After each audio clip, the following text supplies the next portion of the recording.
Now that we've made our gorgeous sleeves, we can actually put them into the blouse.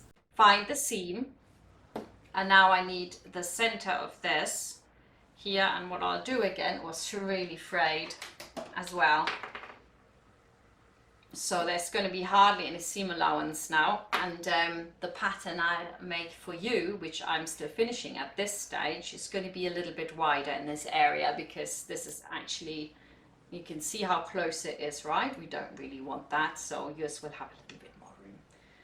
Right, I'm going to just put the seam and the center on top of each other, and now we're going to do what we always do when we put our sleeve, and we're simply going to go to the inside and pull it through, and this should now fit perfectly. So now I just need to put these on top of each other and pin them all the way around. Oh, that's going to be really nice.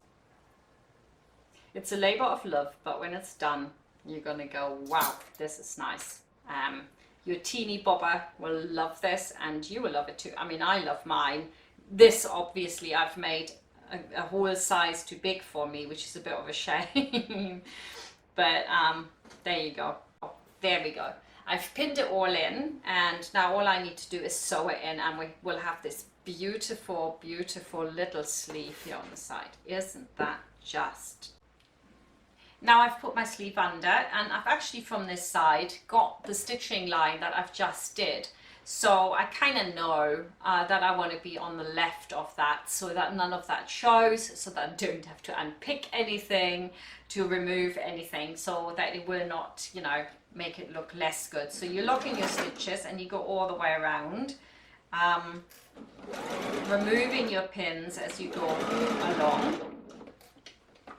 And get nothing caught. I've got so many threads on here. Oh, goodness me. You can see the stitching line here, can't you? So either on it or left of it. So where I haven't stitched so well,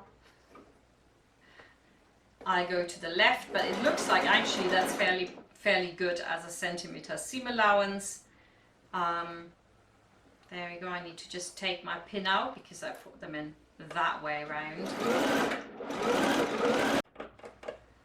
Oh, fray, fray, fray is all I can say. It rhymed. Here I'm going to go a little bit lower.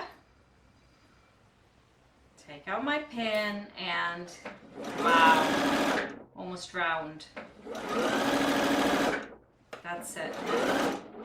There we go. Done. Sleeve is in. Now we're done. Awesome, awesome, awesome. I'm really very, very pleased with this. And I just grab my thing, just pick up all my pins. Brilliant. And take out any other pins, just fling it at it and it will pick up my pins. Beautiful. Now what you do want to do is you want to check that you haven't caught anything. So you're just gonna go and have a look if you've done anything wrong before you start overlocking. Looks pretty good on this side. Yeah, I think I'm good. So I'm now gonna go and overlock my nasty seams in there. So I'm gonna take them back out. Turn your top, I think is probably best. And then very carefully overlock all the way around the little sleeve. Now we can cut all the nastiness off, but you want to be really careful that you don't catch anything else. And make it really nice and neat. Keep moving it around. I hope you're really pleased with yourself and you put your sleeves in, and you can move on to the last chapter, which is the hem.